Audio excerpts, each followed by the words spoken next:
Everyone, it's Prince है। As a college student या जब हम लोग जॉब कर रहे होते हैं या कॉलेज से बाहर निकल जाते हैं, we always hitting our self कि यार कौन सा जॉब में सबसे ज़्यादा पैसा है। बिकॉज हम लोग वो अगर टेक्नोलॉजी सीख जाते हैं तो ऑफकोर्स वो अगर हाई डिमांडिंग हाई पे स्केलिंग जॉब अगर हम लोग चूज़ करते हैं तो हमें पे ज़्यादा मिलेगा। लेकिन हमें समझ नहीं पाते कि हम कौन सा जॉब पकड़े। जैसे कि आज से अगर मैं 10 साल पहले की बात करूँ, अगर किसी बंदे ने जावा चूज़ किया होता तो वो उस पॉइंट ऑफ टाइम पे काफ़ी ज़्यादा पे स्केल उसकी हो रही होती, राइट। बट धीरे धीरे वो चीज़ डिटोरिएट हो रहा है। इसका मतलब ये नहीं कि जावा बहुत ज़्यादा पिछड़ चुका है, लेकिन हमारे पास बहुत सारी नई नई टेक्नोलॉजी आ गई है, बहुत सारा नया नया लैंग्वेज आ गया है, बहुत सारे नए नए स्कोप खुल गए हैं हमारे लिए, जिसको पढ़ने के बाद हमारी सैलरी काफ़ी ज़्यादा हाइक हो जाती है, ठीक है। या फिर हम कह सकते हैं कि उनकी डिमांड काफ़ी ज़्यादा है करंट मार्केट में। तो 2022 के अकॉर्डिंग कौन सी ऐसी जॉब्स है जो आपको बहुत ज़्यादा पे कर सकती है, आज हम लोग वो देखेंगे। तो उस लिस्ट में सबसे पहले आता है डेटा साइंस, एआई या एमएल, ठीक है। देखो अब ये करता क्या है, बहुत लोगों को पता होगा, हमारे पास बहुत सारा सेट ऑफ डेटा होता है। बेसिकली इनका काम क्या होता है कि ये उस डेटा सेट पे एनालाइज करेंगे, कुछ मेथड्स लगाएंगे, फंक्शन लगाएंगे और कुछ ना कुछ बिजनेस रिगार्डिंग जिससे उनको प्रॉफिट हो वो कुछ यूज़फुल डेटा निकालने की कोशिश करेंगे, ठीक है। जो कि ओला, स्विगी, जोमेटो ये सारे काफ़ी लोग करते हैं। जैसे कि जितने भी जोमेटो के ऑर्डर्स आते हैं वो कैलकुलेट करते हैं कि सबसे ज़्यादा ऑर्डर कौन से प्रोडक्ट पे आया। तो अभी रिसेंट मैंने इंस्टाग्राम चला रहा था तो उसमें मैंने देखा था कि total 102 crore something like that कुछ तो ऑर्डर्स हुए थे मोमोज, ठीक है। तो ये पूरा डेटा कोई ना कोई उनकी टीम, डेटा साइंटिस्ट की टीम बैठ के एनालाइज कर रही होती है कौन सा प्रोडक्ट ज़्यादा बिक रहा है, कौन सा प्रोडक्ट ज़्यादा ऑर्डर कर रहे हैं लोग जोमेटो के थ्रू, ठीक है।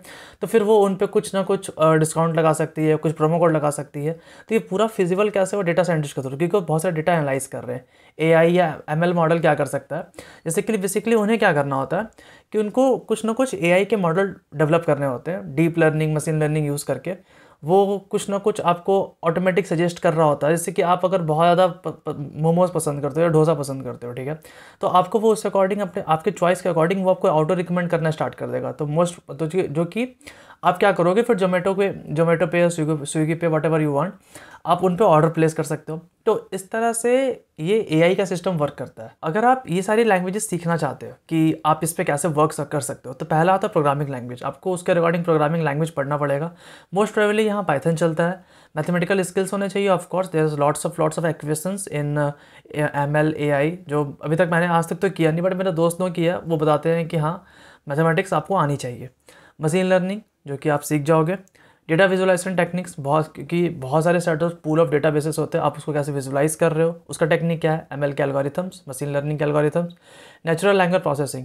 हमारे आई थिंक 7th या 8th सेमेस्टर में ये एनएलपी नाम का सब्जेक्ट हुआ करता, जो कि मैंने एकदम नहीं पढ़ा था। ये बेसिकली एक बताता है ना कि आप मशीन को कैसे सिखा सकते हो, ठीक है, कैसे एक लैंग्वेज डेवलप कर सकते हो नेचुरली। ये इस तरह का कुछ कॉन्सेप्ट है इसमें। तो इस तरह से अगर आप ये सारी चीज़ें कंप्लीट करती है तो आप बहुत अच्छे डेटा साइंटिस्ट या एमएल इंजीनियर या एआई इंजीनियर बन सकते हो। मैंने रिसेंट में अपने दोस्त शीतला का इंटरव्यू लिया था, वो अभी एमएल इंजीनियर के पोस्ट पे गया है एक्सपीडिया ग्रुप पे। तो काफ़ी ज़्यादा हायरिंग चल रही है। अब देखो अगर मैं इसकी सैलरी की रेंज की बात करूँ, ठीक है, तो स्टार्टिंग में देखा जाए तो आपको देखो ये एमएल और एआई का फील्ड ज़्यादा लोग नहीं चूज़ करते, बिकॉज स्टार्टिंग में इनकी सैलरी काफ़ी कम होती है, ठीक है। 7 लाख, 8 लाख, 9 लाख, 10 लाख, ठीक है। क्यों? बिकॉज इनमें एक्सपीरियंस चाहिए होता है। ये मैंने इंटरव्यू बिट पे ये मैं आर्टिकल पढ़ रहा था, तो यहाँ पे ये इन पर एक्सपीरियंस जितना ज़्यादा होगा उनको ज़्यादा उतना पैसे मिलने लगेंगे, ठीक है। जो कि बट ऑब्वियस है, ज़्यादा एक्सपीरियंस पे आपको ज़्यादा हायर मिलेंगे। बट डे बाई डे जैसा मार्केट मूव कर रहा है ना, बिकॉज हर कुछ डेटा पे मूव कर रहा है, हर कुछ डेटा पे चल रहा है, तो लॉट्स ऑफ डेटा जनरेट हो रहा है करंट मार्केट में देखा जाए तो उस सारे डेटा के अकॉर्डिंग काफ़ी बड़ी बड़ी कंपनी, जेपी मॉर्गन हो गई, वो काफ़ी अच्छा पे करती है, राइट। जैसे ये 9 लाख पे करती है, 14 IBM ग्रुप 14 लाख पे करता है, एसेंचर 19 लाख पे करता है। तो इस तरह से आप देख सकते हो कि पे तो मिल रहा है, लेकिन आपके स्किल सेट में ये आ रहा है कि नहीं, आपको डिसाइड करना है कि आप इस चीज़ को कर सकते हो। बहुत सारे लोग कहते हैं कि अभी इसका इतना स्कोप नहीं है, बट मुझे लगता है कि अगर आप वो कोई चीज़ सीख सकते हो और आपका इंटरेस्ट है तो अभी से क्यों नहीं स्टार्ट कर दो। स्कोप हो ना हो वो तो बात की चीज़ है। ऑफकोर्स ये टेक्नोलॉजी बनी है, लोग इसको यूज़ कर रहे हैं, तो आगे ना आगे फ्यूचर में तो काम आएगा, डेफिनेटली श्योर है। और एआई तो हर कोई कहता है, हर कोई कह रहा है कि एआई तो पक्का यूज़ में आएगा, तो आप इसको देख सकते हो, ठीक है।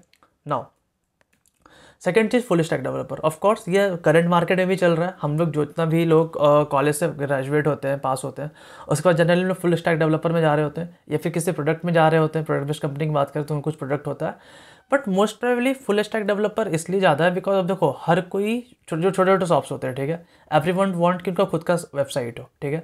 अब उस वेबसाइट बनाने के लिए वो बंदा ऐसा तो नहीं होगा कि फ्रंट एंड के लिए अलग बंदा हायर करेगा, बैक एंड के लिए अलग हायर करेगा, उसे क्या पता। But if you're full stack developer then आप वहाँ पे काफ़ी ज़्यादा काम आ सकते हो, ठीक है। इसके लिए आपको HTML CSS आना चाहिए, बट ऑब्वियस जावास्क्रिप्ट आना चाहिए, जो कि करंट एक स्टैंडर्ड बन गया है कि जावास्क्रिप्ट ही हर जगह यूज़ हो रहा है, फ्रंट एंड में भी बैक एंड में भी, तो ये बहुत अच्छी चीज़ है। गिट एंड गिटहब, देखो गिट ना सीख जाओ। अगर कॉलेज स्टूडेंट अगर ये वीडियोस देख रहे हैं तो मैं आपसे रिकमेंड करूँगा हाईली कि गिट जरूर सीखना अपने, क्योंकि देखो जब मैंने कॉलेज में था ना तो मुझे तो पल्ले ही नहीं पड़ता था गिट होता क्या है, ठीक है। वो काम कर करके प्रैक्टिस कर करके समझ में आया, अच्छा गिट का कॉन्सेप्ट क्या है, गिट को कैसे यूज़ कर सकते हैं। अगर आपको इस पर वीडियो चाहिए तो आप मुझे कमेंट सेक्शन में बता देना, मैं इस पर वीडियो भी बना दूंगा ना। बैक एंड प्रोग्रामिंग लैंग्वेजेस, ठीक है, जैसे कि Node.js, ठीक है, Next.js। तो अगर ये सब प्रोग्रामिंग लैंग्वेज आप सीखते हैं बैकएंड्स का, तो आप पूरा का पूरा बैकएंड फ्रेमवर्क डिज़ाइन कर सकते हैं, ठीक है, कि डेटा कैसे आएगा, उसको प्रोसेस कैसे करेंगे, डेटाबेस में कैसे जाएगा। फ्रेमवर्क जैसे कि React.js, Angular.js अगर आप फ्रंट एंड में काम करना चाह रहे हैं तो, React Native अगर आप मोबाइल एप्लीकेशन में काम करना चाह रहे हैं तो, वेब आर्किटेक्चर ऑफ कोर्स, ये तो बहुत जो करते करते इस चीज़ सीखोगे। HTTPS क्या होता है, कैसे आप किसी डेटा को सिक्योरली भेजोगे, ठीक है। Database management system, of course, everything needs to be stored in some databases, either SQL, NoSQL, it's all up to you. But this is the whole thing जो आप कॉलेज डे से practice कर सकते हो, ठीक है। देखो इस वीडियो को मेरा ज़्यादा प्लस पर ये भी है कि इट्स नॉट अबाउट कि आप आज से ही, अगर मैंने ये वीडियो देखा आपको पसंद आएगा तो आज से ही एकदम लग जाओ सब काम छोड़ के, नहीं। फ्री टाइम में 1 घंटे 2 घंटे निकाल के आप ये सारी स्किल्स सीख सकते हो जिसमें कि आपको ज़्यादा इंटरेस्ट आ रहा है, ठीक है। अगर मैं फुल स्टैक डेवलपर की बात करूँ तो यू नो कि 20-25-30 लाख मिल रहे हैं अगर आप अच्छी प्रोडक्ट बेस्ड कंपनी में काम कर रहे हो। तो सर्विस बेस्ड कंपनी में काम कर रहे हो 10 लाख 12 लाख 15 लाख आराम से देते हैं अगर वो लोग आपसे काम करवाते हैं, ऑफकोर्स, ठीक है ना। Third one is blockchain engineer. देखो ब्लॉकचेन में तो मेरा भी काफ़ी इंटरेस्ट आ गया, अभी मैं भी काफ़ी ज़्यादा ब्लॉकचेन पढ़ रहा हूँ अभी, because what I think so far कि ब्लॉकचेन एक ऐसा टेक्नोलॉजी इवॉल्व हो रहा है जो सिस्टम जो हम लोग कहते हैं डिसेंट्रलाइज सिस्टम कर देगा। ये एक तरह से एक डिजिटली, देखो क्रिप्टो का काफ़ी चल रहा है, क्रिप्टो भी ब्लॉकचेन टेक्नोलॉजी भी बेस्ड है, ठीक है। तो ये ऐसा टेक्नोलॉजी है जो डिसेंट्रलाइजेशन की तरफ हमें ले जाएगा, जैसा मुझे फील होता है। एंड काफ़ी ज़्यादा हाइक है, बहुत लोगों का कहना है कि ये उतना आगे नहीं जाएगा, आई डोंट नो वाई, मुझे ये भी नहीं पता कि क्यों जाएगा। But what I think so far मेरा इसमें इंटरेस्ट आया, ठीक है। मेरा AI ML में इंटरेस्ट नहीं आया, शुरू से नहीं आया, बट मेरा ब्लॉकचेन में इंटरेस्ट आया तो मैं पढ़ना स्टार्ट किया हूँ, ठीक है। इसमें आप पढ़ सकते हो क्रिप्टोग्राफी क्या होता है, हैशिंग क्या होता है, कंप्यूटर नेटवर्किंग थोड़ा जानना पड़ेगा, it's not a very big deal, कि कैसे ब्लॉक्स हर जगह ट्रांसफर्ड हो रहे हैं, प्रोटोकॉल्स क्या होते हैं, डेटा स्ट्रक्चर, जैसे कि मेनली हम लोग जो लिंक लिस्ट पढ़ते हैं इसमें काफ़ी ज़्यादा आपको विजुअलाइज होगा कि लिंक लिस्ट कैसे यहाँ पे एक कनेक्शन का काम कर रहा है, ठीक है। लिंक लिस्ट तो आप समझ ही लो ना। डिसेंट्रलाइज एप्लीकेशंस, हम इसको कहाँ कहाँ इस्तेमाल कर सकते हैं, बैंकिंग सेक्टर में इस्तेमाल कर सकते हैं, ठीक है। हम इसको रेलवे में कर सकते हैं, हॉस्पिटलाइज में कर सकते हैं, पेमेंट गेटवे में कर सकते हैं। There are lots of various spaces जहाँ पे हम डिसेंट्रलाइज एप्लीकेशंस को बना सकते हैं, ठीक है, ब्लॉकचेन टेक्नोलॉजी के थ्रू। अगर मैं ब्लॉकचेन टेक्नोलॉजी की बात करूँ, अगर अब मैं इसका पे स्केल दिखाऊँ आपको, तो it's a very high demanding growth. अभी तो करंट में काफ़ी चल रहा है, आगे जाएगा नहीं जाएगा मुझे नहीं पता, but as far as my research ये तो डेफिनेटली श्योर है कि ब्लॉकचेन इंजीनियर काफ़ी ज़्यादा आगे जाने वाले हैं। बिकॉज देखो यार, अब हर कुछ ना, अब जैसे कि जब ये कॉन्सेप्ट आया था ना ब्लॉकचेन का, तो हर कोई चाह रहा था कि हम डिसेंट्रलाइज कर दें। डेट्स वाई आज इतने सारे कॉइन्स बने हुए हैं डिफरेंट प्रोटोकॉल्स पे, राइट। तो देखो आप खुद डिमांड ग्रोथ देख लो ना कि सिक्योरिटी इंजीनियर की कितनी है, फिर एम्बेडेड इंजीनियर कितनी है, बैकएंड इंजीनियर कितनी है, ब्लॉकचेन इंजीनियर कितनी है, total 517%। It's not about one fact data, ठीक है। आप इसमें बहुत सारी चीज़ें कर सकते हो, ठीक है। कॉन्सेंसस क्या होता है, कॉन्सेंसस सिंपल एक रूल बुक होता है जिसके अकॉर्डिंग आपका ब्लॉकचेन या आप जो टेक्नोलॉजी बनाए है वो वर्क करता है, ठीक है। आर्किटेक्चर क्या है आपका, एंड लॉट्स ऑफ थिंग। इसमें भी पे स्केल काफ़ी अच्छा है। स्टार्टिंग में तो अभी मैं नहीं कह सकते इंडिया में कितना है, बट हाँ 10-12-15 लेट्स से कि ये ग्राफिक डिज़ाइन, ठीक है, कि 100K के आसपास मिलता है, राइट। ये इंडिया का सैलरी मैं नहीं बता रहा हूँ, ये US और जनरली जो अगर आप कोई रिमोट बेस्ड काम कर रहे हो तो आपको मिलेगा, ठीक है। 100 ओके इंटू 75 का रेट मान लेते हैं या 74 का रेट मानते हैं, तो इट्स लाइक 1000 राइट। तो इट्स 74 लाख के आसपास, ठीक है। तो अगर हम इंडिया के अकॉर्डिंग बात करें तो 15 तो दे ही देगा कोई ना कोई, ठीक है। अगर आपको इंटरेस्ट है तो देखो पहले मैं कहता हूँ कि पहले उसके बारे में 15-20 दिन पढ़ लो, ठीक है। फिर अगर आपको लगता है कि नहीं मुझे ज़्यादा इंटरेस्ट आ रहा है, फिर उस पर रिसर्च करना स्टार्ट करो। फिर देखो कि आप जितना सीख गए आप उस पर अपना करियर बना सकते हो कि नहीं बना सकते हो। मुझे नहीं पता मैं ब्लॉकचेन में करियर बनाऊंगा कि नहीं बनाऊंगा, बट मुझे ये पता मुझे पढ़ने में मज़ा आ रहा है। हो सकता है मैं 1-2 वीडियो ब्लॉकचेन में जरूर बना दूँ। अगर आपको मन है कि एक ब्लॉकचेन का बेसिक हिंदी में समझ में आ जाए कि चल क्या रहा है, जो कि बहुत सारे लॉट्स ऑफ कॉम्प्लेक्स चीज़ है मार्केट में, अगर आप बहुत सारा पढ़ने से कन्फ्यूज़ कर जाओगे, ठीक है। अगर आप चाहते हो कि शॉर्ट एंड स्वीट मैं बता दूँ तो आप मुझे कमेंट करके बता सकते हो कि भैया ब्लॉकचेन थोड़ा बता सकते हो आप, तो मैं ऑफकोर्स एक वीडियो बना दूंगा। अब फोर्थ वन इज़ डेवऑप्स। देखो डेवऑप्स अगर आप कोई बिगिनियर है, कॉलेज स्टूडेंट है, तो थोड़ा समझ, देखो जो लोग मार्केट में उतर चुके हैं काम करने के लिए उनको डेवऑप्स समझ में आता होगा। मुझे कॉलेज तक तो ये पता नहीं था कि डेवऑप्स होता क्या है, ठीक है। बट अब मुझे समझ में आ रहा है कि डेवऑप्स का रोल बेसिकली बहुत ज़्यादा होता है यार, कि उनको डेवलपमेंट का भी नॉलेज होना पड़ता है थोड़ा मोड़ा, और उनको ऑपरेशंस का भी नॉलेज होना पड़ता है। हम लोग जो कोड बेस लिखते हैं ना प्रोडक्ट कंपनीज़ में प्रोडक्ट बनाने के लिए, तो इट्स नॉट ऑलवेज अबाउट कि हमने कोड लिख दिया और वो रन कर गया, ठीक है। There is lots of things. अब ऐसा हो गया कि हमने प्रोडक्शन में कोड किया, फट गया कोड, फट गया इन द सेंस कि कुछ ना कुछ टेक्निकल ग्लिच आ गया, ठीक है, हमारे कोड के कारण। तो वो सारी चीज़ें पहले प्री चेक करता है ये डेवऑप्स। डेवऑप्स क्या करता है, सारे ऑपरेशंस एंड जो होता है ना डिज़ाइनिंग वाली चीज़, कि वो आईटी प्रोफेशनल के साथ मिलके और हमारे डेवलपर के साथ मिलके एक डिज़ाइन करता है कि कैसे कैसे पाइपलाइंस बनेंगे, कैसे कैसे हम अपने कोड को डिप्लॉयड करेंगे एंड ऑल दिस थिंग्स, ठीक है। बेसिकली डिप्लॉयमेंट भी एक बहुत बड़ा पार्ट होता है, सिर्फ कोड लिखने से नहीं होता, कोड को रन भी करवाना पड़ता है, ठीक है, एक मास स्केल पे ले जाके। बिकॉज आप जब कोड लिखते हो अपने कंप्यूटर में आपको लगता है 10-50 लोग यूज़ कर रहे होते हैं जब हम लोकली प्रोजेक्ट बना रहे होते हैं, बट जब मास स्केल पे जाते हो तो वो यूज़र स्केबिलिटी 1 लाख 1 करोड़ तक जाती है। आप इमेजिन करो नेटफ्लिक्स सिर्फ वो, अब सोच सकते हो ना, Netflix is not all about कि वो मूवी स्टोर कर रहा है और स्ट्रीम कर रहा है। इट्स ऑल अबाउट कि उसका सिस्टम लैग नहीं करना चाहिए, ठीक है। उसको मतलब उस पर कम से कम 10 लाख 20 लाख तो कस्टमर ऑलवेज होते होंगे। मुझे नहीं पता एक्चुअल डेटा कितने हैं, बट ऑलवेज होते होंगे। डैट्स वाई, और उसको मैनेज करना, आपका साइट डिले नहीं होना चाहिए, आपका मूवी डिले नहीं होना चाहिए, उस चीज़ को मैनेज करना it's very big deal. Now अब मैं बात करूँ, जैसे कि अगर मैं सॉफ्टवेयर इसकी बात करूँ, राइट, कि डेवऑप्स का पे कितना है वर्ल्ड वाइड, अगर मैं वर्ल्ड वाइड बात करूँ तो एवरेज 71,000 के आसपास आपको मिलता है, ठीक है, अगर आप जूनियर डेवलपर है, ठीक है। अगर मैं 71 को ही पेस्ट करूँ, ठीक है, इंटू 75 का रेट के अकॉर्डिंग, तो ये 53 लाख के आसपास, 53 लाख के आसपास आता है। It's a very huge amount as well, ठीक है। अब डेवऑप्स ये ऑल अराउंड द वर्ल्ड है।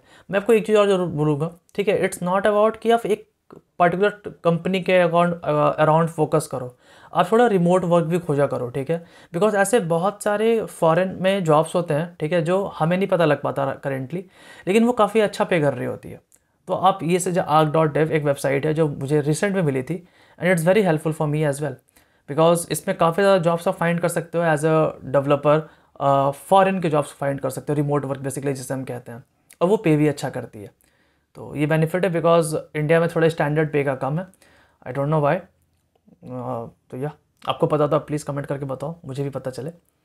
नाउ अगर आपको सीखना है कि डेवऑप्स के लिए क्या क्या स्किल है, ऑफ कोर्स प्रोग्रामिंग लैंग्वेज तो चाहिए होगा, बिकॉज कोई ना कोई सोर्स बन रहा होगा, कोई ना कोई कोड बन रहा होगा, तो वो कुछ प्रोग्रामिंग लैंग्वेज पे बेस्ड होगा। सॉफ्टवेयर कन्फिग्रेशन एंड डिप्लॉयमेंट, कैसे कन्फिगर करना है उसको, डिप्लॉय कैसे करना है, CI/CD पाइपलाइंस, ये अगर आप इस पर पढ़ोगे तभी पता चलेगा, मैं ऐसे बता नहीं सकता।